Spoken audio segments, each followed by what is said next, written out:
మనకు కావలసిన విటమిన్స్ అన్నిటిలో కూడా ఎక్కువ లోపమున్న ఏకైక విటమిన్, మూడొంతుల మంది పైగా ఈ విటమిన్ లోపం ఉంది. అదే విటమిన్ డి. మనం తినే ఆహారాల్లో విటమిన్ డి ఉంటుంది, కానీ అతి స్వల్పంగా ఉంటుంది. అది చాలదు.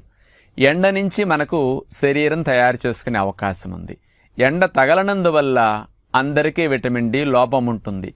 లక్షణాలు కనిపించట్లేదు కదా అని చాలామంది పరీక్షించుకోరు. కాబట్టి మీరందరూ విటమిన్ డి లోపం తగు మోతాదులో ఉందా లేదా పరీక్షించుకోండి.